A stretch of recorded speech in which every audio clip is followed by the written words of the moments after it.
always invigorating to be here at beautiful Angus Glen, and we're glad you could all make it to the Jim Jones campaign kickoff.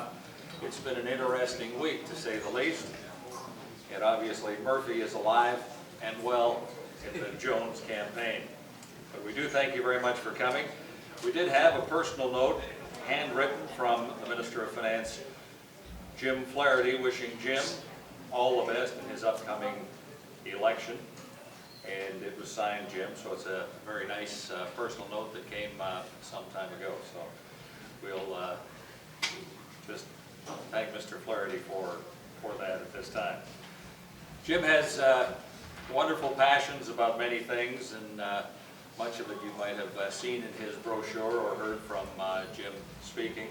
We're expecting a member of Parliament who's traveling in from Peterborough to join us here tonight, and he's got some transit stuff to talk about. In fact, high-speed and rapid transit.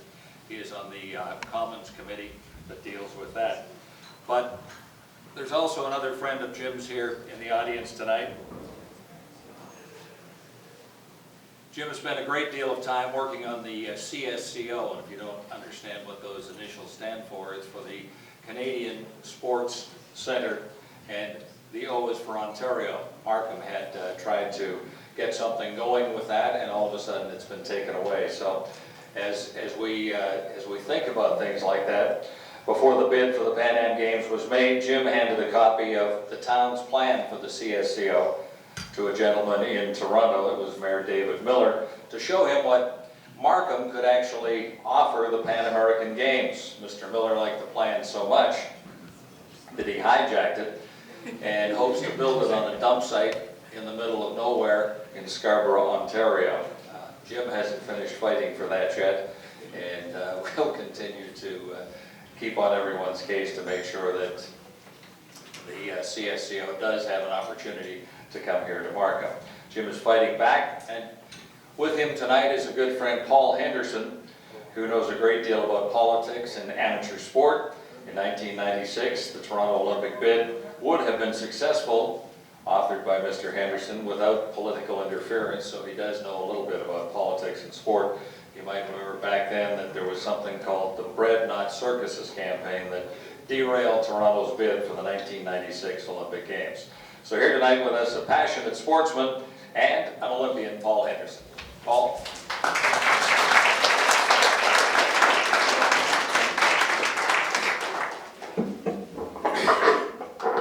Yes, my name is Paul Henderson, and people say, are you the Paul Henderson? And I say, I sure as hell am. I just haven't scored any goals. He's a very fine man, and we've been great friends, but we carry the same name. I've known Jim Jones for a long time. And it's very, very hard to become Jim Jones's friend. But once you become his friend, it's impossible to get rid of him. And in the 96 bid, which was in the late 80s, if Jim had had his way, every sport for the Olympic Games would have been held in Markham. He has this terrible fixation. He thinks the center of the universe is York Region, and the capital is Markham, and in any direction is downhill. And that's very, very hard for a guy who was born on Toronto Island and lives at St. Clair and Yonge. But I have to put up with Jim. In fact, if we'd had a Jim Jones pushing for the 96th bid, I think we would have won. And yes, they have the Pan American Games, and as you know, Jim is trying to get everything he can for York Region and Markham. And Jim, you've been a great friend for a long time. You've been very supportive. You are a very aggressive, passionate person for what you believe in, and I wish you all the best in the election. Thank you very, very much. His vision is spectacular and far-sighted. I was hooked, and it's a real vision. Jim believes that high-speed trains will roar down the track alongside the 407 sooner than anyone can imagine. It could mean a journey from Markham to Montreal in less than 2 hours, and truthfully, Jim believes it's within the foreseeable future. And the longer you listen to Jim Jones talk about it, the more you believe what he says. When it happens, it will decrease gridlock and greatly reduce carbon emissions, a big bonus for the economy and the environment. Jim can take some credit for other transportation things that have happened lately, including the extension of the Yonge subway, which hasn't begun yet, but it has been promised by the province of Ontario, and a transit-based development to create a community of 15,000 homes plus major businesses and retail space at the Langstaff station. Jim's Markham Centre plan calls for an urban community in the heart of downtown Markham, designed as a destination for businesses, world-class retail, and living style that is unparalleled, that will create meaningful careers for residents. Protecting green space is always a big concern, and I'm happy to say that Mr. Jones likes the thought of that. The Rouge Park is one of York Region's most wonderful assets, and Jim agrees with 88% in a recent survey who want Rouge Park to become Canada's next national park. So maybe that's just around the corner too. As for After Dark, Jim's plan is for Markham Live, a place for professional sports, a concert arena included in that professional sports arena, a convention center, and hotels. It would be a new standard to enjoy uptown Markham on a Friday night without that trip down to Toronto. So in my opinion, no one has worked harder than Jim in the last 4 years. And the next 4 years will be a blueprint for Markham's next 50, no question about that. Ladies and gentlemen, it's a pleasure to introduce my new friend, because he did buy me breakfast that day, Jim Jones.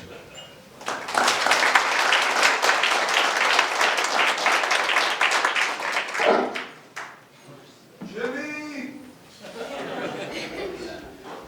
First of all, I'd just like to thank everyone for coming out tonight.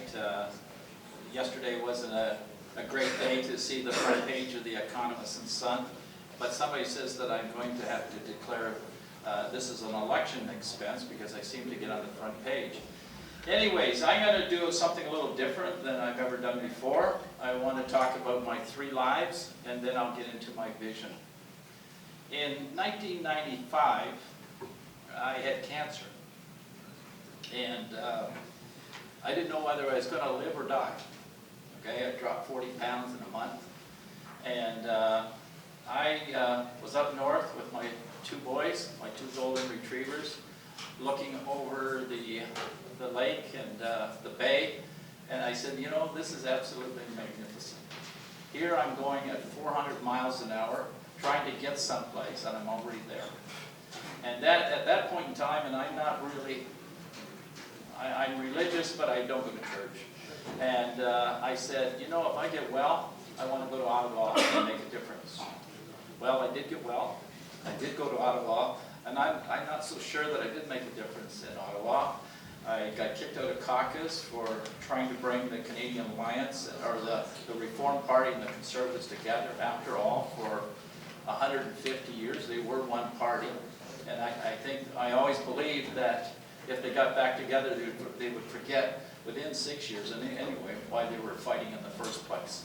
Well, I was only 3 years ahead of my time, and you know, like, I do like Joe Clark. He is a friend, and I just thought that Joe just had some wrong advisors. Then in the 2006 election, I was out at 11:30 at night by myself, hammering up signs at Warden and Major Mac, Warden and Elgin Mills, you know, totally dark. And I thought nothing of it. I never knew anything was wrong with me. And I won the election. I came first.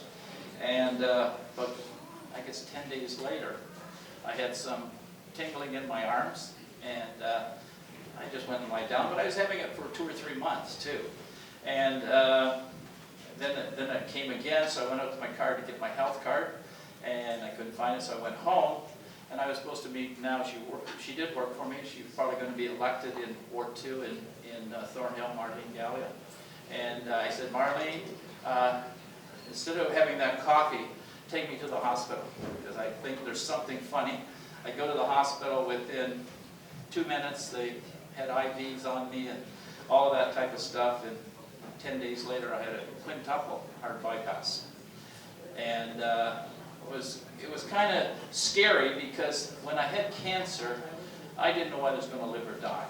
But when I had the signing off and I had to sign wills and all that type of stuff, I wouldn't have known if I died.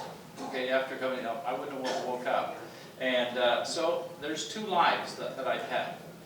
And then a few, I guess a month and a half later, I had my problem in White Oaks and St. Catharines. And I tell you, the toughest thing in my life has been that. From the standpoint, when you know, I can take having cancer, I can take having a tough heart bypass. But when your character is in jeopardy or being attacked, it's very tough. And basically, you know, but I said to myself, I gotta stay high. I know it wasn't as bad as what the economist and son were writing, but you just had to take it because these words are tough words that they're accusing you of. I stayed high, I stayed professional, I stayed first class, and because I had promised the big guy in '95, I said, I'm going to make a difference. I kept to that promise. And if you look at my literature, I have. I immediately, when I got elected in 2006, we had an EA done for Yonge Street, and at Langstaff and 407, the EA said, this is the only place in York Region to put this bus maintenance facility. And meanwhile, we had a couple of applications into the town for 10,000 plus units. And if that bus maintenance facility had gone in, there would be no Yonge subway today. So I worked with citizens, business people, and we fought the region. I don't like fighting the region because I am a regional councillor. And 4 months later, we got it removed. I said the very next day to my group, I said, now we're going to take the buses off of Yonge Street and fight for the subway. You know, a lot of the people thought it was going to be a couple of years. Well, 2 months later, and just before the announcement, the region had prepared a document about this thick, a quarter of an inch thick, to kill me, saying, Yonge subway, there's no way it's going to happen, etc., etc. There's going to be bus and all that. Well, it never. That document never. We had it at Rapid Transit Committee, but it never got to council because the very next day in Mississauga, Dalton McGinney, the first words out of his mouth were Yonge subway to 7. And so this shows that when you work with the people, and people power can win. Unfortunately, it still lacks funding, but the rumor is that funding could be on its way.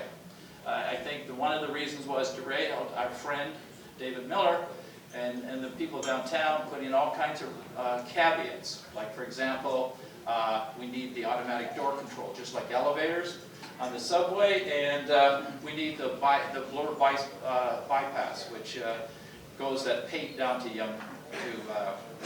Union Station, and that drives the cost of Yonge subway up 2.4 million. 2 billion, I should say.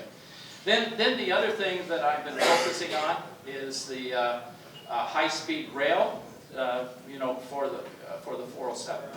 When I look at the Metrolinx plan, okay, the Metrolinx plan was nothing more than I mean, you already got a rapid transit along the lakeshore, and then they want to electrify that and put a third rail, and then Transit City, which is in a lot of ways glorified streetcars. Okay, and we also know what happened on St. Clair.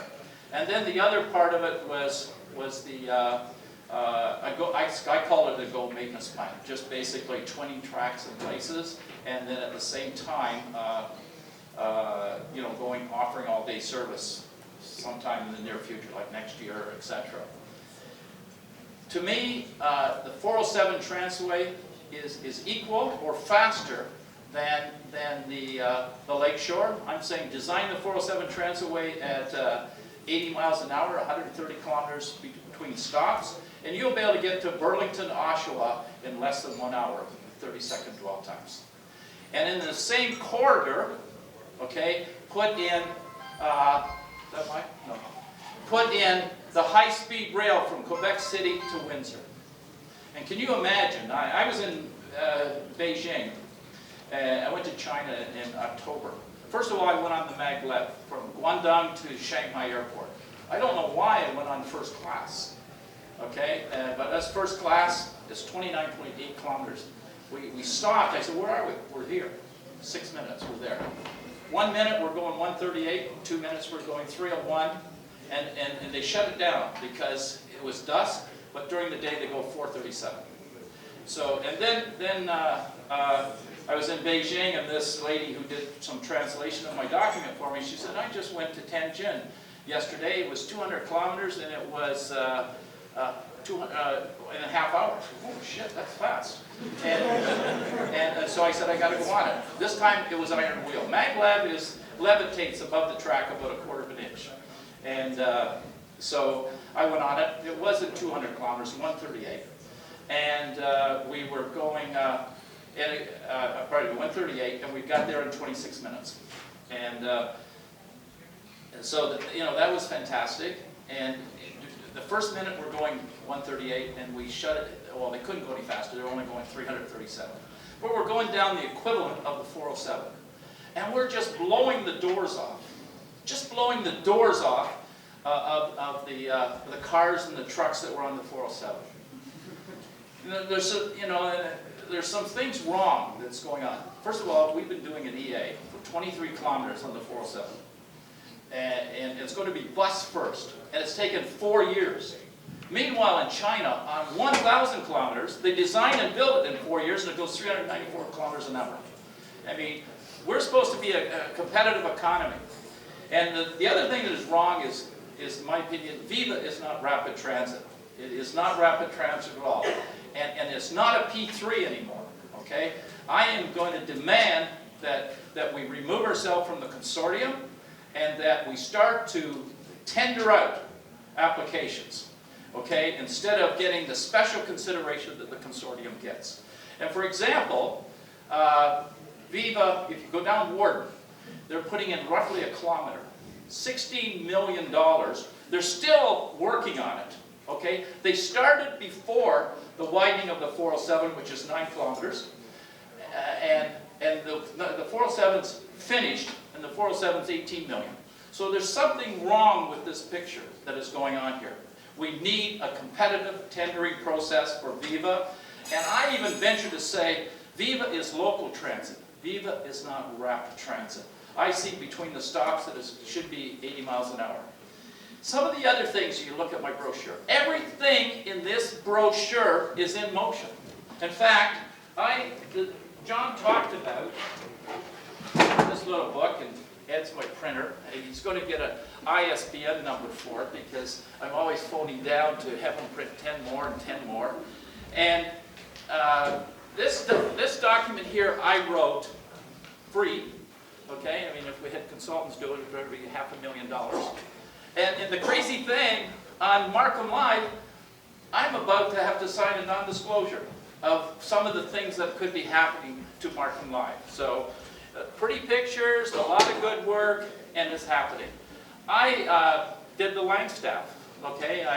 After we knocked out the maintenance and that, Langstaff. Now Langstaff's going to have 15,000 units, 3 million square feet. But we're still fighting Langstaff is they want to take the 407 Transitway and they want to take it off up to Silver City back down again. 3 kilometers of underground, and we call it a Texas T, and we're still fighting that, and hopefully we can fix that up.